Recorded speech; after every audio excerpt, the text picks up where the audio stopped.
आइएगा बंधु, पूज्य श्री के पावन श्री चरणों में हम शंका समाधान के लिए प्रार्थना करें। उसके पहले महाराज श्री का मंगल आशीर्वाद ग्रहण करते हैं। दोनों हाथों को जोड़िएगा, आपके लिए भी मंगल आशीष मिले और आपके माध्यम से देश और दुनिया में इस कार्यक्रम को देखने वाले सभी भक्तों के लिए भी मंगल आशीष की छांव प्राप्त हो। हे महाराज श्री, नमोस्तु नमोस्तु नमोस्तु। सिंगापुर के निमित्त से पंथ चलन की इस पूर्व संध्या में शंका समाधान के सत्र में अपन शंका समाधान का सत्र प्रारंभ करें।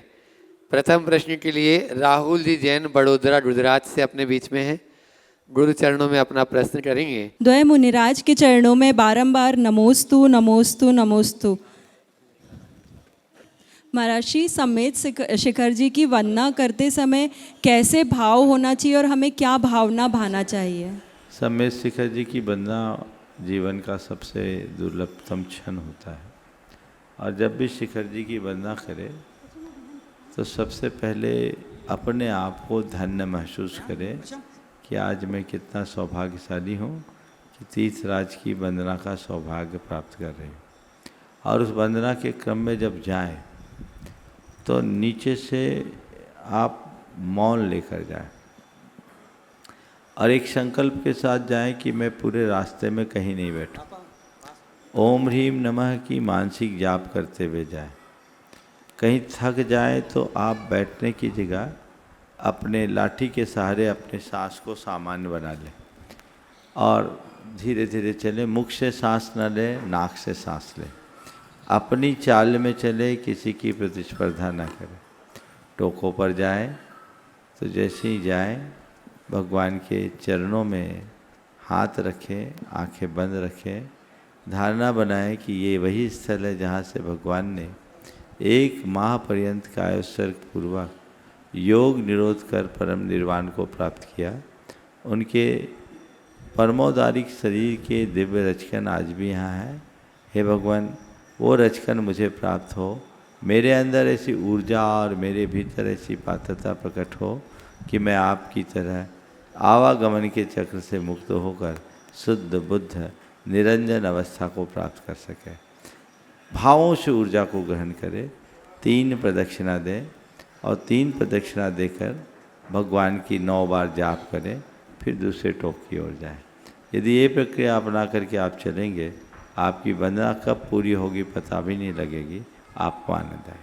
नमोस्तु महाराज। और चलते हैं।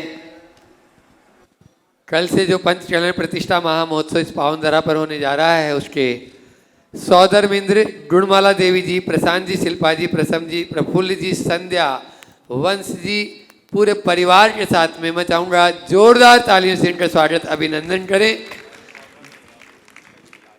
सौधर्मेंद्र और सची इंद्राणी से प्रशांत, शिल्पा जी आगे आ जाए। सौधर्मेंद्र और, ताकि पूरा देश आपको देख सके और आप लोग भी अनुमोदना करें ताकि आप भी आगे आकर सौधर्मेंद्र, सची इंद्राणी बनने का सुअवसर प्राप्त कर सके, ऐसी भावना भाई। और इसके बाद में इनकी एक सिंगापुर में इन्होंने एक प्रतिमा विराजमान करने का भी सुअवसर प्राप्त किया, उसके लिए भी इनका जोरदार अनुमोदना करें। और उसके बाद में माता पिता प्रमोद जी, रेखा, मोक्ष परिवार के साथ में, जिनको इस पंचचरण प्रतिष्ठा अनुष्ठान में हाँ। माता पिता का सुअवसर प्राप्त किया, तैयार रहेंगे सभी एक साथ। नमोस्तु नमोस्तु नमोस्तु गुरुवर, नमोस्तु गुरुवर। आपके आशीर्वाद से आज हमें जो सौभाग्य और सुअवसर मिला है, उसके लिए हम बहुत ही धन्य महसूस कर रहे हैं और आपके कृतज्ञ हैं कि आपने हमको ये सुअवसर प्रदान किया। आपके आशीर्वाद से हम इतना आपके उससे हम ये कर पा रहे हैं सर। बहुत सुंदर। तो मेरा एक प्रश्न है। बोलो बोलो। मेरा एक प्रश्न है कि 3 शब्द जो एक जैसे लगते हैं, चरित्र, चारित्र और आचरण, ये फिर से बोलना, फिर से बोलना। 3 शब्द जो एक जैसे लगते हैं, चरित्र, चारित्र और आचरण। आम भाषा में इनका मतलब एक ही जैसा होता है, लेकिन हमारे जैन धर्म के हिसाब से उसके हिसाब से हमको इसमें कुछ डिफरेंस है या एक ही है, क्या होना चाहिए? देखिए, चरित्र, चारित्र और आचरण सामान्य रीत्या तीनों शब्द एक से हैं, लेकिन अगर गहराई से उतरे तो तीनों में भिन्नता भी दिख सकती है। चरित्र व्यक्ति का अच्छा भी होता है, बुरा भी होता है, पर चारित्रवान मनुष्य अच्छा ही होता है। आचरण अच्छा और बुरा हो सकता है, लेकिन चारित्र हमेशा अच्छे के अर्थ में आता है। चरित्र और आचरण का संबंध हमारी प्रवृत्ति से, पर चारित्रवान होना एक संयमनिष्ठ व्यक्ति की पहचान है। तो ऐसी भावना होनी चाहिए कि हम अपने चरित्र को चारित्र में परिवर्तित करें और अपने आचरण के साथ ऐसा संबंध जोड़ें कि हमारा आचरण सदाचरण बन सके। आप सबका बड़ा सौभाग्य है कि सिंगापुर के निमित्त पंचकल्याणक में आप इतनी संख्या में यहाँ उपस्थित हुए, वहाँ से चलकर, और आपको ये सौधर्मिंद बनने का सौभाग्य प्राप्त हुआ है। निश्चित आपके पुण्य का परम उछाल आया। मैं ये कहना चाहूँगा कि आप सौधर्मिंद तो बन गए, प्रशांत शिल्पा दोनों से। अब ये मन में भाव कि बस सौधर्म जैसी ही अनुभूति, और ये पंचकल्याणक आप सबके जीवन का एक टर्निंग पॉइंट बने, ऐसे मनोभाव के साथ आप जुड़ सकते हैं। प्रफुल्ल भी पूछोगे क्या? मैंने मुश्किल से किया कि ऐसा सौभाग्य का बहुत सुंदर, बहुत सुंदर। प्रफुल्ल जी अपना प्रश्न ये करें। परिवार का जोरदार अभिनंदन करें। ये परिवार वर्षों से जुड़ा हुआ परिवार है। इनके पिता श्री पीसी जैन साहब बहुत जुड़े रहे। जैन तत्वविद्या के अंग्रेजी अनुवाद में उनकी बहुत बड़ी भूमिका रही। अन्य भी अनेक ग्रंथों का अंग्रेजी अनुवाद उन्होंने किया। इस परिवार का अभिनंदन करें। प्रफुल्ल जी बोलो। महाराज जी नमोस्तु नमोस्तु नमोस्तु। एक बहुत छोटी सी शंका है महाराज जी, और जो अभी पहला वाला प्रश्न था उसी के चलते, जब हम लोग जाप देते हैं, नमोकार मंत्र की जाप देते हैं, या किसी भी तीर्थंकर भगवान की, बड़े बाबा की, या चंद्रप्रभु भगवान की जाप देते हैं, उस समय मन काफ़ी भटकता है, और ये जब देते हैं तभी भटकता है, वैसे अदरवाइज़ नहीं होता है। तो उस समय हम लोगों को क्या प्रक्रिया होना चाहिए, किस तरह से हमारा जाप में मन लगे, और क्या करें हम जिससे जो है जाप का हमें पूरा पुण्य मिले? पहले तो मैं चाहूँगा प्रफुल्ल भाई का भी आप लोग जोरदार अभिनंदन करें। ये हमारे समाज के लिए एक बड़े गौरव को उपलब्ध कराने वाले हैं। आप सबको जान करके हर्ष होना चाहिए कि इसरो के साइंटिस्ट हैं, और जो चंद्रयान-2 गया था उस टीम के एक मेंबर थे। उसमें इनकी बड़ी भूमिका थी। एक बार इनका सभी को अभिनंदन करना चाहिए। आपने पूछा है जाप आदि करते समय मन भटकता है। देखिए, दिन भर तो हम कहीं ना कहीं मन लगाए रखते हैं। जब जाप करते तो मन लगाते नहीं, इसलिए मन भटक जाता है। अगर जाप की घड़ी में हम मन लगाना शुरू कर दे तो मन नहीं भटकेगा। तो हमें जाप करते समय मन लगाना चाहिए। और जाप करते समय मन लगाने के लिए क्या उपाय? 2 उपाय। यदि आप जप माला लेकर जाप करते हैं, कैसे करते हैं? कैसे करते हैं? माला लेके। किसी के पास माला है? जाप माला लेकर जाप करना है तो जप मुद्रा में बैठे। सबसे पहला काम, अपनी मुद्रा का बहुत असर होता है। आप ऐसे बैठ के जाप करेंगे, ऐसे बैठ के जाप करेंगे। माला के साथ जाप की ये मुद्रा है। एक हाथ हृदय में, दूसरा हाथ नाभि पे। ये जाप की मुद्रा है। तर्जनी का उपयोग न करें, मध्यमा और अंगूठे का प्रयोग करके आप जाप करें। जाप करते समय जैसे हम बोलते हैं सम्यक दर्शनाय नमः, सम्यक ज्ञानाय नमः, सम्यक चारित्राय नमः। अब आप जाप के मन के पर अपना ध्यान दें। अमूमन सब लोग नमोकार का जाप करते हैं, तो आप ऐसा करें कि इसमें नमोकार पढ़े। आपके इसमें ये ऐसा अनुभव हो, आप ऐसी धारणा बनाएं कि हम जिन मनकों से जाप कर रहे हैं उन मनकों में हमारा मंत्र अंकित है। अब नमोकार मंत्र है तो आप इसकी 5 फलक करिए। नमो अरहंतानम, नमो सिद्धानम, नमो आयरियानम, नमो वज्जायानम, नमो लोये सब साहुनम। फास्ट करना है। नमो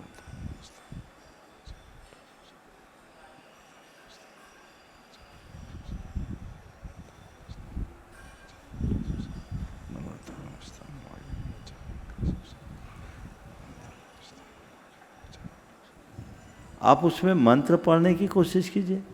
आप लोग करते क्या है? गुरिया सरकाते हैं। तो गुरिया सरकाने का नाम जाप नहीं है, भगवान का नाम स्मरण करने का नाम है। इस भाव दशा के साथ यदि जाप करेंगे तो जीवन में वो अपूर्व उपलब्धि होगी। आप प्रैक्टिस करके देखिए, आनंद आएगा। नमोस्तु रघु भाई नमोस्तु। जिसका इस महाअनुष्ठान के जिनको माता पिता बनने का सुअवसर प्राप्त हुआ, ऐसे प्रमोद जी, रेखा जी, मोक्ष परिवार, कम उम्र में बड़ी उपलब्धि उन्होंने प्राप्त की है। जोरदार ताली से उनका भी स्वागत। और उसके बाद में तैयार रहेंगे इस महान अनुष्ठान के कुबेर बनने का जिनको प्राप्त हुआ है सौभाग्य, नीलेश मधु जी पूरे परिवार के साथ में सिंगापुर से ही, इनकी भी प्रतिमा। महाराज जी के चरणों में नमोस्तु नमोस्तु नमोस्तु। महाराज जी, आपके आशीर्वाद से और सभी गुरुओं के आशीर्वाद से हमें परम सौभाग्य प्राप्त हुआ है कि इस बार हमें सिंगापुर के निमित्त से पंचकल्याणक होने वाले इसके अंदर हमें माता पिता बनने का सौभाग्य प्राप्त हुआ है। महाराज जी, ये हम लोग की उम्र के हिसाब से काफ़ी बड़ा पद है, लेकिन आपका आशीर्वाद हमारे ऊपर बना रहा है इसके ऊपर। और हम ये चाहते हैं कि इसमें हम अपनी कैसे इन आने वाले 5 दिनों में, आने पंचकल्याणक में हम कैसे अपना इसमें अपना योगदान करें। और हमें आगे की, हमें ये लगता है कि हमें अगली एक छोटा सा कदम है हमारे आगे के इसके लिए। बहुत सुंदर। पहले तो मैं चाहूँगा इनका भी जोरदार अभिनंदन करें। इतने कम उम्र में माता पिता जैसे पद को प्राप्त करना आप सब जानते हैं, ये 80 धारा व्रत को अंगीकार किया। लेकिन मैं इस परिवार की बात क्या कहूँ, इनका बेटा साथ में है मोक्ष, अभी 10 साल का हुआ होगा, 12 साल का। इन्होंने उसी समय भाव भा लिया था कि अब बच्चा हो गया, अब हमें ब्रह्मचर्य का अभ्यास करना है। 12 वर्ष पहले से जो इस तरह की साधना आराधना कर रहे हैं, और सिंगापुर में रहते हुए भी विशुद्धतया धर्म ध्यान के साथ जुड़कर चलना आज की युवाओं के लिए एक अच्छा आदर्श है। ऐसा आदर्श सभी को बना करके रखना चाहिए। आपने ये सौभाग्य पाया। जैसे इस पंचकल्याणक की घोषणा हुई, इनका ये खुद आ भी गए थे कि मेरी इच्छा है कि मुझे ये सौभाग्य मिले। मैंने कहा भाई पहुँचने दो, देखो किसका होता है, तुम भावना भाव। लेकिन आज इनका पुण्य आ गया। और सबसे बड़ी बात, जो सबसे बड़ी प्रसन्नता की है, कि इनकी अनुमोदना उनने की जिनसे इनको ज़्यादा खतरा था। कहाँ है विवेक? विवेक भाई का बहुत बहुत आभार। विवेक भाई कहाँ है? आ जाओ, सामने आ जाओ। एक विवेक भाई है, सब सोच ही रहे थे ये व्रती जीवन जी रहे हैं, प्रतिभाधारी है, त्यागी बैरागी तो है ही। लेकिन मुझे लग रहा था कि वो कहेगा, लेकिन मुझे तब बड़ी आश्चर्य भी हुआ और अच्छा भी लगा कि इसी ने नाम ले लिया इनका कि महाराज जी ये इनको बनाना चाहिए। ये इनकी उदारता और साधर्मी वात्सल्य की अभिव्यक्ति है। निश्चित रूप से सोनागिर में, सिंगापुर में जैन संघ को आगे बढ़ाने में विनय भाई का, विवेक भाई का बहुत बड़ा योगदान है। और आपने इसी का अनुकरण किया है। एक बार इनका भी जोरदार अभिनंदन करें। ओह चलो अगला। इस महान अनुष्ठान में कुबेर बनने का जिन्हें सौभाग्य प्राप्त हुआ, नीलेश मधु जी पूरे परिवार के साथ में सिंगापुर से। महाराज जी के चरणों में नमोस्तु नमोस्तु नमोस्तु। महाराज जी, मेरे दो प्रश्न हैं। एक प्रश्न तो ये है कि व्यवसाय करते समय, नौकरी करते समय अपने वैराग्य को कैसे बनाए रखें और वैराग्य कैसे बढ़ाया जा सकता है। और दूसरा प्रश्न ये है कि महाराज जी, जब हम व्यवसाय कर रहे हैं, अगर कोई व्यक्ति से तुमको बार बार क्षति होती हो या हानि होती हो, तो प्रैक्टिकली उसको कैसे बैलेंस किया जाए। हम बोल सकते हैं कि उसको क्षमा भाव रखें, बट कितना हद तक वो प्रैक्टिकल है, और व्यवसाय को बढ़ाए रखने के लिए हम कैसा हमारा व्यवहार रहना चाहिए उस समय। देखिए आपका सवाल, सबसे पहला सवाल तो यह है कि व्यवसाय करते हुए वैराग्य को कैसे बनाए रखें। अगर वैरागी व्यक्ति व्यवसाय करेगा तब तो ये संभव है, और रागी व्यक्ति अगर व्यवसाय करेगा तो बड़ा कठिन काम। तो पहले अपने हृदय में वैराग्य जगाइए और मन में एक बात बिठा दीजिए कि मैं व्यवसाय जीवन के लिए कर रहा हूँ, मेरा जीवन व्यवसाय के लिए नहीं। पहली बात, जीवन की जरूरतों की पूर्ति के लिए मैं कर रहा हूँ, पर इनका एक कण भी मेरा नहीं। धन, पैसे और व्यापार के प्रति आसक्ति न होना ही व्यवसाय के क्षणों का वैराग्य है। व्यापार को अपने ऊपर हावी न होने देना व्यापार के साथ का वैराग्य है। व्यापार करो पर उतना ही करो और वैसे ही करो जिस पर तुम व्यापार पर हावी रहो, व्यापार तुम पर हावी नहीं होना चाहिए। अगर व्यापार जीवन का सर्वस्व हो गया तो समझना व्यापार हावी है, और जीवन सर्वस्व है तो समझना हम व्यापार पर हावी हैं। ऐसे अनेक लोग हुए हैं जिन्होंने खूब व्यापार किया, लेकिन व्यापार में भी उनने वैराग्य की वृत्ति अपनाई। श्रीमद् राजचंद्र जी का नाम आपने सुना होगा। जैन जगत के एक महान आध्यात्मिक साधक गृहस्थ थे। गांधी जी उन्हें अपना आध्यात्मिक गुरु मानते थे। ओम गांधी जी अपना आध्यात्मिक गुरु मानते थे। उनके समय का एक संदर्भ सुनाना चाहूँगा। वो जौहरी थे, रत्नों का व्यापार होता था। किसी व्यापारी मित्र से उनका एक लंबा सौदा हुआ। अचानक बाजार की स्थिति बिगड़ गई। राजचंद्र जी साहब व्यापार की स्थिति और बाजार की स्थिति जानते थे। उन्होंने समझ लिया कि यदि ये आदमी इतना लॉस चुकाएगा तो ये सड़क पर आ जाएगा। वो सीधे अपने प्रतिष्ठान से उसकी दुकान की तरफ गए और वहाँ गए। उनको आता देख वो घबराया।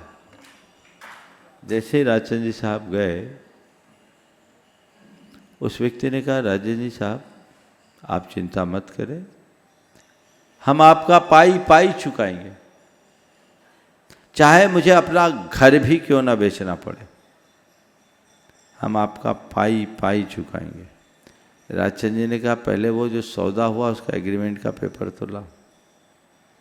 बोले आप बिल्कुल शंका न करें, हम सब चुका देंगे। उन्होंने कहा पहले पेपर लाओ। उनके आग्रह से वो पेपर लेकर आया, राजचंद्र जी के सामने किया, और जैसे ही राजचंद्र जी के हाथ में पेपर आया, राजचंद्र जी ने उस पेपर के चिंदे चिंदे कर दिए, फाड़ दिए। राजचंद्र जी साहब आप क्या कर रहे हैं? बोले ये पेपर ही हमारे और तुम्हारे के बीच के विकल्प का कारण था, भूल जाओ, हमारे और तुम्हारे बीच अब कोई डील नहीं हुई, आराम से रहो। मैं जैन हूँ, दूध पीता हूँ, खून नहीं पी सकता। व्यापार में वैराग्य का उत्कृष्ट उदाहरण।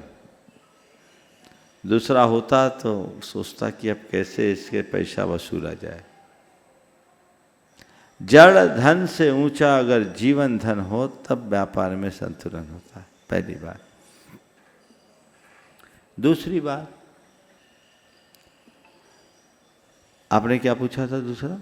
अगर किसी व्यक्ति से हमको हाँ कंटिन्यूअस हानि हो रही है, हानि हो रही है तो आप उससे सुरक्षित दूरी रखिए। व्यापार भावना से नहीं, बुद्धि से होता है। लग रहा है आदमी बार बार हानि पे हानि पहुंचा रहा है, सुरक्षित दूरी रखें। लेकिन कभी कभी ऐसे लोगों को झेलना भी पड़ता है, वो भी व्यापार की नीति होती। मेरे संपर्क में एक सज्जन है जो बड़े एक कारपोरेट के संचालक हैं।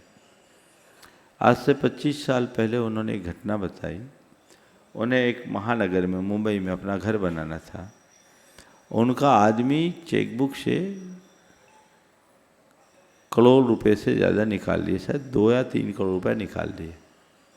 इनको पता लग गया पैसे निकाले, बड़ा नुकसान था, बुक्स का पैसा था, लेकिन इसके बावजूद उन्होंने उनको अपने साथ रखा। उन्होंने मुझे बताया, जब बोला मैंने रखा, मैंने पूछा क्यों रखा? बोले इसलिए रखा कि इस आदमी के पास हमारे बिजनेस के सारे सीक्रेट्स थे। यदि हम थोड़ी सी बात को पकड़ कर नाराज हो जाते और उसे निकाल देते तो हमें बड़ा नुकसान पहुंचा सकता है।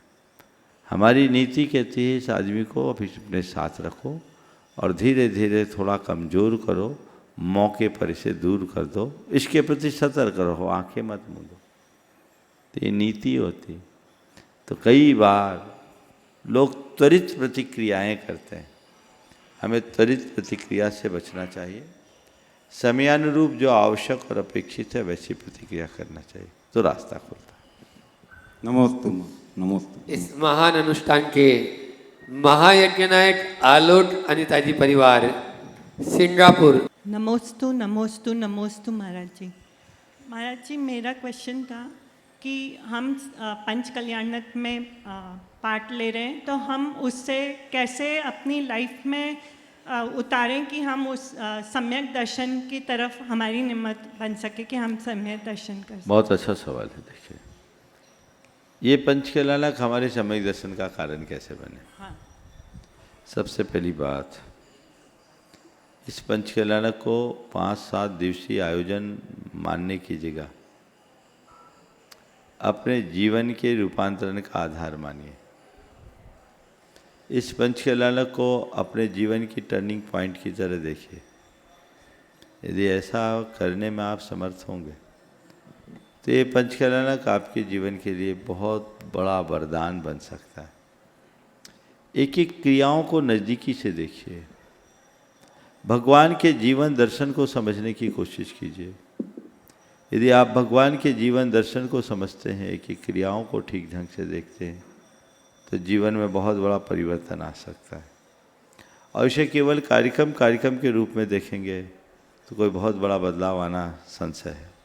तो हम क्या कर रहे हैं, किस रूप में कर रहे हैं, हमें ये देखने की कोशिश करनी चाहिए। भाव जगा लीजिए, ये मेरे जीवन का सबसे दुर्लभ अवसर आया है। इस पंचकल्याणक में प्रतिमा तो भगवान बन रहे हैं, हमारे जीवन में सम्यक की उपलब्धि हो, हम इसे अपने जीवन के टर्निंग पॉइंट के रूप में इसे तैयार करें, अपने आप को वहाँ खड़ा करें, जिससे बदलाव की प्रक्रिया शुरू होती है, तो ये चीज़ें घटित हो सकें। इस अनुष्ठान के ध्वजारोहण करता केसी पुष्पाजी सेठी, निटलेजी सुजाताजी सेठी, परिवार कोलकाता सिंगापुर। नमोस्तु महाराज जी, नमोस्तु महाराज जी, नमोस्तु। मंच पर आसीन सभी मुनि राजों को मेरा नमस्कार। नमोस्तु महाराज जी। मुनि राजों, मेरा प्रश्न यह है कि यह जो भी पात्र बनते हैं, स्वधर्म इंद्राणी, माता पिता, उस समय उन लोगों के मन में ऐसा समझाइए कि वैसी भावना होए कि मैं एकदम भगवान की माता बन रही हूँ और स्वर्ग में स्वधर्म इंद्राणी बन रही हूँ। कैसी भावना आनी चाहिए इन लोगों की? बहुत अच्छा भाव आपने अभी रखा है। यद्यपि और एक और है, ध्वजारोहण का क्या महत्व है, बच्चों को थोड़ा समझाइए। देखिए, ये कई सवालों में आया, मैंने सांकेतिक रूप से तो बातें बताई। ऐसा अभी थोड़ी देर पहले कहा कि इसे एक कार्यक्रम की तरह मत देखिए, इसे जीवन को बदलने वाले अनुष्ठान की तरह देखिए। ये कोई नौटंकी नहीं है, ये वह पवित्र प्रक्रिया है जिससे आत्मा परमात्मा बनती है। तो भाव भाषणा बहुत बड़ा काम करते हैं। हमने शास्त्रों में पढ़ा है, भगवान के गर्भावतरण के पूर्व कैसे इंद्र रत्नों की वर्षा कराते हैं, गर्भ का शोधन कराते हैं, कल्याणक बनते हैं। 5 कल्याणकों में इंद्र किस तरीके से भगवान की भक्ति करते हैं। इंद्र भगवान की भक्ति के लिए क्यों आता है, जबकि उसके पास स्वर्ग की सर्वोत्कृष्ट संपदा है, फिर भी यहाँ आता है क्योंकि उसे पता है जड़ संपदा इस आध्यात्मिक संपदा के आगे तुच्छ है। हमें उसी संपदा को प्राप्त करने का मनोभाव जगाना चाहिए और उसके लिए अपनी भावधारा को तैयार करके आगे बढ़ने का प्रयास करना चाहिए। यदि ये दृष्टिकोण हमारे अंतरंग में विकसित होगा तो हम पक्के तौर पर अपने जीवन को बेहतर बना सकेंगे, अपने जीवन को कामयाबी के शिखर पर पहुंचा सकेंगे। तो एक एक चीज़ों को जैसा जैसा आपको बताया जाए अभी से अपनी भावधारा बनाएं, अपने आप को धन्य धन्य महसूस करें कि हमें इतना अच्छा सुअवसर मिल रहा है और ये अवसर हमारे जीवन की एक उपलब्धि बने। आपने ध्वजारोहण के लिए पूछा। ध्वजारोहण किसी भी धार्मिक आयोजन के औपचारिक शुभारंभ का प्रतीक होता है। ध्वजारोहण से पूर्व कोई धार्मिक आयोजन नहीं होता। तो जब भी हम ध्वजारोहण करते हैं, धार्मिक आयोजन करते हैं, तो ध्वजारोहण के माध्यम से उस पूरे क्षेत्र का अधिग्रहण हो जाता है। आपने ध्वजारोहण किया यानी इस कार्यक्रम का मंगलाचरण किया। मंगलाचरण करने का मतलब है अब जो भी इस आयोजन का पुण्य है उसका श्री गणेश आपके हाथ होगा। ये कोई छोटा मोटा काम नहीं। और वो जो अच्छे कार्य की शुरुआत करता है तो उसके निमित्त से करने वाले सब के अच्छे कार्यों का पुण्य उसके भाग मिलता है। और ये जिन शासन की महिमा को भी बढ़ाता है। ये धर्म प्रभावना का एक महत्वपूर्ण अंग है। इसलिए ध्वजारोहण के प्रति उत्साहित रहना चाहिए। कई लोग तो कोई भी आयोजन होता है सबसे पहले ध्वजारोहण करना ही चाहते हैं। निश्चित ही आपका सौभाग्य है। किसी जन से आप पूछना चाहेंगे? हाँ गुरुदेव, सिंगापुर समाज का सौभाग्य है कि आज ये पंच कल्याणक होने जा रहा है। मैं 2 बार सिंगापुर गया गुरुदेव की आज्ञा से। जब पहली बार गए तो वहाँ जो मुझे प्रवचन इत्यादि करना था 10 लक्षण पर्व के ऊपर, तो इनके पास में कोई ऐसी जगह नहीं थी जहाँ पर हम लोगों के समाज को इकट्ठा करके और प्रवचन वगैरह कर दिया जाए। तो हम लोगों को अन्य समाज की हॉल में जा कर के प्रवचन का कार्यक्रम करना पड़ा था। उस समय हमने भावना भाई थी कि भाई कहीं अपने दिगंबर समाज का भी इंडिपेंडेंट मंदिर और इंडिपेंडेंट इस प्रकार का। तो तब से ये प्रत्येक परिवार मेरे साथ में जुड़ा हुआ है और इनके अंदर में इतनी श्रद्धा और इतनी भक्ति है, देखते ही बनती है। जो कहीं मुझे यहाँ भी नहीं मिलती उससे ज़्यादा वहाँ मिलती है। और वहाँ जा कर के मैंने ये देखा कि वहाँ के लोग जो हैं वो किसी प्रकार की मायाचारी का भाव नहीं रखते हैं। जैसे यहाँ इंडिया में क्या होता है, हम कोई न काम के लिए कुछ न कुछ नीचे से अंडर दी टेबल दे करके काम करा लेना चाहते हैं, चाहे से वो हमारा हॉस्पिटल में भर्ती कराने का हो, कोई एजुकेशन में एडमिशन कराने का हो। लेकिन वहाँ पर इस काम इतना सिस्टमेटिक और इतना न्यायपूर्वक होता है कि इन लोगों के अंदर में से भाव ही नहीं आता है कि इस प्रकार को। तो बहुत अच्छी मैं इस कार्य की अनुमोदना करता हूँ। आप सब लोगों को बहुत बहुत मेरी ओर से अभिवादन करता हूँ, बधाई देता हूँ कि आप लोग आकर के आज ये काम किए। एक छोटी सी जिज्ञासा गुरुदेव, आज आपने नमोकार मंत्र की जाप के लिए हमारे सोदर मिंद्र आदि ने से पूछा है, तो मैं सबके लाभ के लिए एक चीज़ आपसे जानना चाहता हूँ कि हम लोग जैसे नमो अरहंताणम का ध्यान करते हैं तो भगवान की प्रतिमा हमें साफ दिखती है, या समोसरण का ध्यान हो जाता है। नमो आर्याणम का करते हैं तो आचार्य महाराज दिखने लग जाते हैं। नमो उवज्जाणम का करते हैं तो भी दिखते हैं। नमो लोये सव्वसावणामी का करते हैं तब भी आप दिखते हैं। हमको थोड़ा सा मार्गदर्शन दीजिए कि नमो सिद्धाणम का ध्यान करते समय हमें किस प्रकार का अनुभव करना चाहिए और कैसे हम सिद्धों का ध्यान कर सकते हैं। अरहंत में नमोस्तु गुरुदेव, नमोस्तु गुरुदेव, नमोस्तु गुरुदेव। हमारे यहाँ पिंडस्थ ध्यान, पदस्थ, पिंडस्थ, रूपस्थ, रूपातीत ध्यान। रूपस्थ ध्यान में हम अरहंत परमात्मा का ध्यान करते हैं और अरहंत परमात्मा का ध्यान करते करते करते हम ऐसी धारणा बनाएं कि वे देहातीत हो गए, विलीन हो गए। जो शून्य दशा है वो सिद्ध अवस्था। हमको सिद्ध परमात्मा का ध्यान करने के लिए एक अभ्यास करना चाहिए और उसके लिए बहुत अच्छा अगर ध्यान करें, जो मैं करता हूँ, मैं सिद्ध परमात्मा का, केवल सिद्ध परमात्मा, आपको वाली बात नहीं, ध्यान की बात कर रहा हूँ, तो हम अरहंत परमात्मा की योग निरोध की मुद्रा को अपने सामने रखते हैं और कायोत्सर्ग में मग्न उनको रखते हैं। और चूँकि हमने शास्त्रों को पढ़ा है, कर्म सिद्धांत को पढ़ा है, तो योग निरोध की संपूर्ण प्रक्रिया संपन्न करने के उपरांत जब हम उनका ध्यान करते करते करते सीधे मोक्ष ले जाते हैं और उनका शरीर विलीन होता है, आत्मा सीधे पहुंच जाती है और वो जो शून्य अवस्था होती है उसमें खो जाते हैं, सिद्ध परमात्मा का ध्यान हो जाता है। ये मेरे अपने अनुभव का प्रयोग है और मुझे लगता है ये बहुत उपयोगी है, ऐसा करा जा सकता है, सबको ऐसा करना चाहिए। बहुत नमोस्तु गुरुदेव, नमोस्तु। इस अनुष्ठान में राजदान तीर्थ की प्रवृत्ति करने वाले राजा श्रेयांश का पद जिन्हें मिला है, विवेक जी, सुषमा जी, पूरे परिवार अपनी माता के साथ में भी और मौसी के साथ में गुरु चरणों में अपना प्रश्न भी कर रहे हैं।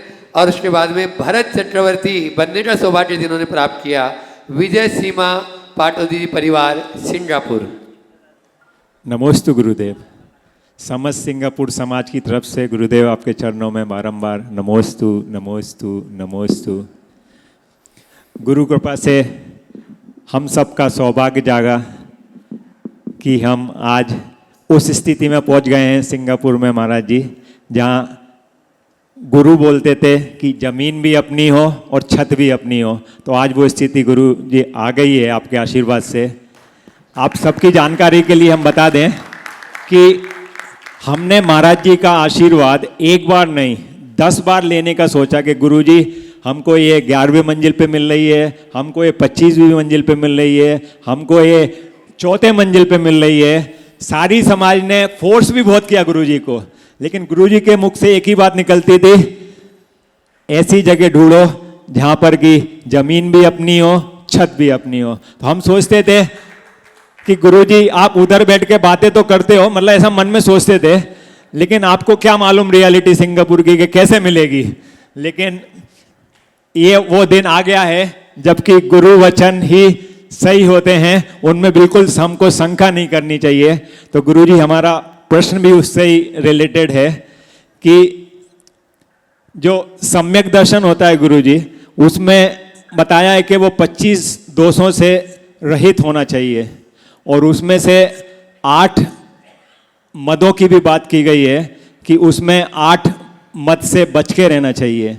तो मेरा प्रश्न ये है कि मेरे अंदर, मैं स्वयं के उसमें पूछ रहा हूँ कि मेरे अंदर ज्ञान और जो दूसरा प्रतिष्ठा या पूजा का मत बताया है वो नहीं आए, उसको मैं अपने अंदर कैसे देखूं कि मेरे अंदर ये मत नहीं आ रहा है। बहुत अच्छी बात आपने कही।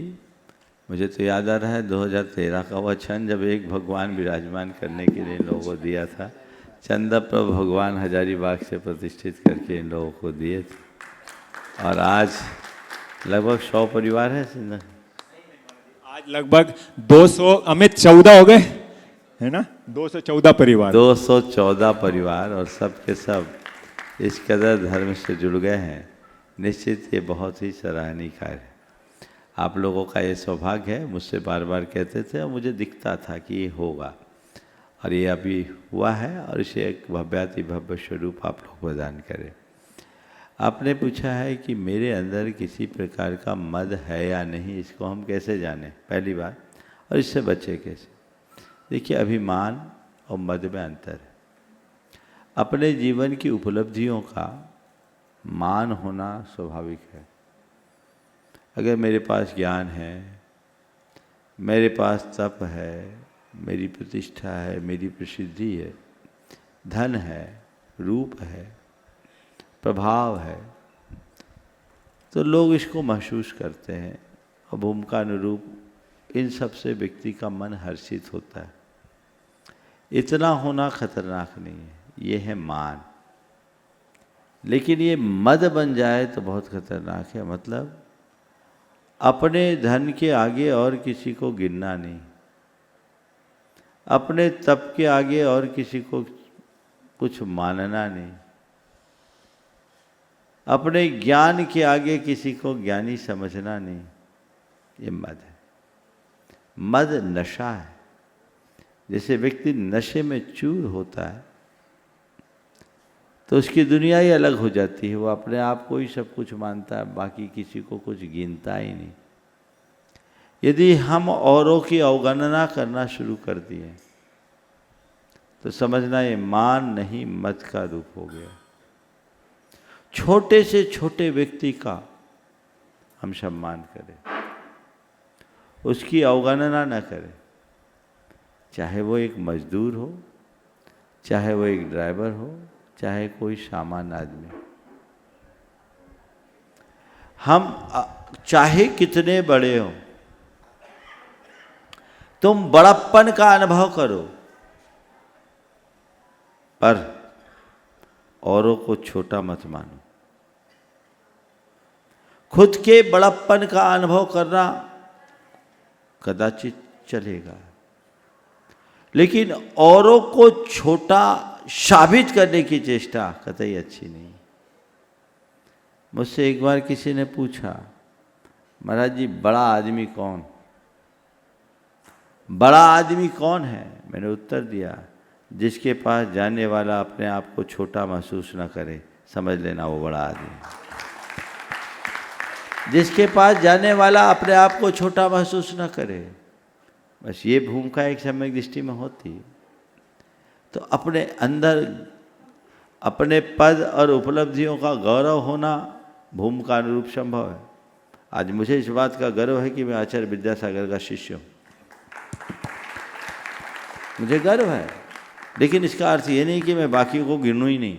ये गर्व मेरा मद में तब बदल जाएगा जब मैं अपने अलावा और संघ के साधुओं को साधु मानना ही बंद कर दूं। हम औरों की अवगणना न करें, इस बात को ध्यान रखें। नमोस्तु महाराज, नमोस्तु। भारत चक्रवर्ती बनने का सौभाग्य प्राप्त किया विजय सिंह माझी पाटोदी परिवार है। नमोस्तु महाराज जी। सागर श्राव का आश्रम की तरफ से सर आपको सबको नमोस्तु भेजा है, और हम बस समाधि मरण की कामना बहुत बहुत करते हैं आशीर्वाद। आपसे। और कुछ हाँ चलो, एक बार अम्मा के लिए ताली बजा दो। और उसके बाद भरत चक्रवर्ती विजय सिंह पाटोदी परिवार सिंगापुर और तैयार रहेंगे बाहुबली परिवार, जिनको बाहुबली बनने का सौभाग्य प्राप्त हुआ है, परेश जी अलका जी परिवार सिंगापुर। गुरुवर के चरणों में नमोस्तु नमोस्तु नमोस्तु, और समस्त मुनिगण के चरण यहाँ पे जो विराजमान है उन सबके चरणों में नमोस्तु नमोस्तु नमोस्तु। महाराज जी, अभी ये पात्र चयन हुआ है, हमें भरत चक्रवर्ती मिला है। इस भरत चक्रवर्ती का महत्व क्या है इस पंचकल्याणक में, और हमें इस पात्र में रहने के लिए क्या शुद्ध और बेसिकली गुण होने चाहिए? लाइक देखिए, पंचकल्याणकों में चक्रवर्ती बना देते हैं, कामदेव बना देते हैं। सीधे तो अगर मुझसे पूछो तो पंचकल्याणक में तो बस सौधर्मेंद्र, कुबेर और माता पिता ही। लेकिन ये सब चीज़ों की भूमिका बनती है भगवान ऋषभदेव का। जब हम पंचकल्याणक करते हैं तो ऋषभदेव अपना राज्य भी सौंपते अपने पुत्रों को, सौंपते हैं। किसको सौंपेंगे? किसको सौंपेंगे? बेटों को। बेटों को। तो तुम्हें भगवान का बेटा बनने का सौभाग्य मिल गया, इससे बड़ी बात क्या होगी? बहुत बहुत। उनका राज्य मिलेगा तुम्हें, वो वाला राज्य जो भगवान छोड़ेंगे, वो सौंप के देंगे। भरत और बाहुबली को अयोध्या और पोदनपुर का साम्राज्य मिलने जा रहा है, और ये बाहरी साम्राज्य ही नहीं, उनके उपदेशों से हमें भीतर का भी साम्राज्य मिलेगा। समझ गए? तो ये एक अवसर है भगवान से निकटता बनाने की और बढ़ाने का। तो ये मानो मैं भरत चक्रवर्ती नहीं बनाऊं, आदिनाथ भगवान का पुत्र बनने का सौभाग्य पाया। बहुत बहुत। कितना अनुभव होगा मन में ऐसा लामना, मैं चक्रवर्ती बन गया, दिमाग से निकालो। चक्रवर्ती में तो थोड़ा सा अकड़ आ जाएगी। मुझे भगवान का पुत्र बनने का सौभाग्य मिला है, अभी से अनुभव कर लो। क्या बना हूं? भगवान का पुत्र। क्या पाऊंगा? भगवान की विरासत। हर माँ बाप अपनी संतान को विरासत देते हैं, वो संसार को बढ़ाने वाली है, लेकिन भगवान जो विरासत सौंपेंगे वो संसार को मिटाने वाली है, वो विरासत मिलने वाली है। तो ये जो भरत है वही बाहुबली है, इक्वल है, इसलिए दूसरा सवाल मत करना, इसी में आ जाएगा। बाहुबली बनने का जिन्हें सौभाग्य प्राप्त हुआ, परेश जी अलका जी पूरे परिवार के साथ में। नमोस्तु महाराज श्री, नमोस्तु महाराज श्री, नमोस्तु महाराज श्री। आपके आशीर्वाद से यज्ञ नायक बनने का सौभाग्य मिला सिद्धार्थ जी, और बच्चे तो अभी नहीं आ पाए हैं। बच्चों का पहला क्वेश्चन था कि क्या होता है मम्मा, तो मैं आपके मुखारबिंद से ही सुनना चाहती हूँ। और एक मेरा पुराना प्रश्न था, उसकी शंका का समाधान चाहती हूँ। महाराज श्री, अभव जो होता है वह भी तप करता है, ऐसा तप कि घड़ी में भी पेल दो तो भी उफ नहीं करेगा, तो उसका जो ध्यान है वह भी शुक्ल ध्यान है। ऐसा शुक्ल ध्यान के फलस्वरूप वो 9वें ग्रहवियक तक चला जाता है। महाराज श्री, मेरी शंका यह है कि उसके ध्यान में कौन से भावों का भाव रहता है जो भव के समान अपना उद्धार नहीं कर पाता। नमोस्तु महाराज। अभव जीव तप करता है, इसमें कोई संशय नहीं, और बड़ी उत्कृष्ट क्षमता धरता है, इसमें भी कोई संशय नहीं। लेकिन आपने जो भी अपने कथन में कहा कि वो शुक्ल ध्यान करता है, इसमें थोड़ा संशोधन। वो शुभ ध्यान करता है, शुक्ल ध्यान, शुभ ध्यान करता बहुत सारा। अभव जीव संसार में इसलिए अटकता है क्योंकि उसको सम्यक दर्शन नहीं होता। सम्यक दर्शन के अभाव में उद्धार नहीं हो सकता। आचार्य कुंद ने इस बात को स्पष्ट करते हुए बहुत अच्छी बात लिखी। सद्यहदि पत्तेदि रोचेदि पुनो विभाषेदि धम्मम भोग निमित्तम नदु तम तस् कम अक्षय निमित्तम। वो खूब धर्म करता है, खूब तप करता है, खूब साधना करता है, लेकिन कर्म क्षय के लिए नहीं, भोग के लिए, लौकिक उपलब्धियों के लिए, आत्मदृष्टि से शून्य रहने के कारण अपने तपोबल से वो 9वें ग्रहवियक तक तो चला जाता है, लेकिन मुक्त नहीं हो पाता। इसलिए इससे एक संदेश सबको लेना चाहिए कि हम कोई भी धार्मिक कार्य करें, उसके प्रयोजन को सामने रखें। हमारा प्रयोजन स्पष्ट और पारदर्शी होना चाहिए। हम लोग उथली बातों में उलझ के रह जाते हैं, जो मूल प्रयोजन है वो भी छूट जाता है।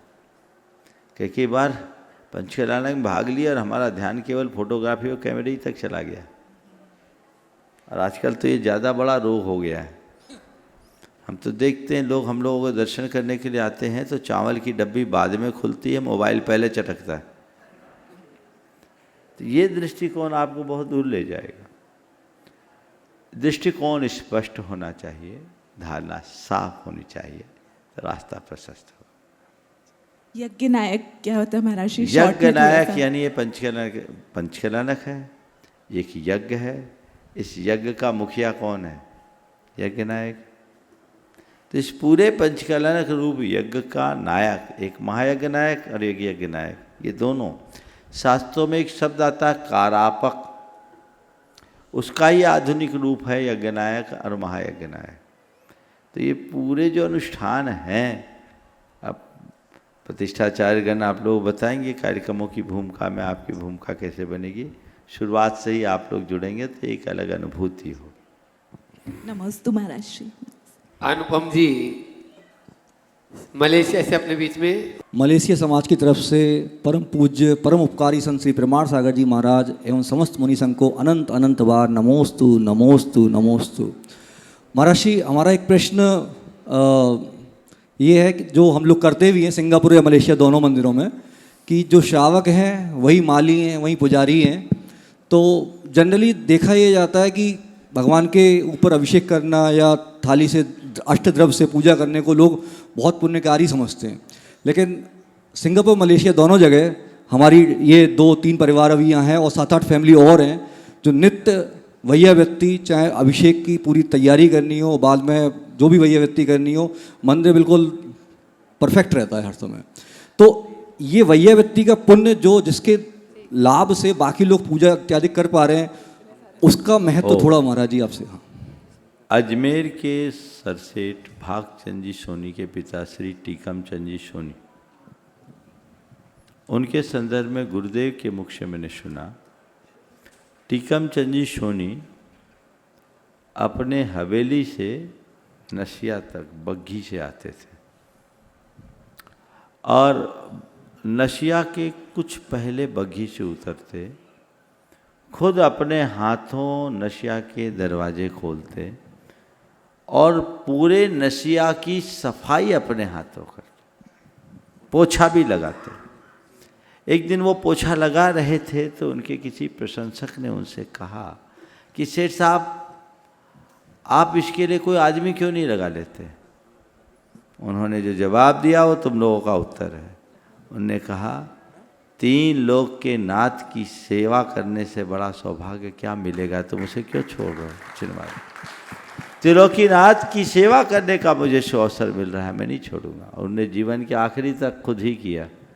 तो आप लोगों का बड़ा सौभाग्य, एक पूजा कम कर लो चलेगा, है ना जी, लेकिन सेवा भगवान की पूरी करो, समझे जी, और उसमें कोई कमी मत करो। वो भी पूजा है ऐसा मान के चलो।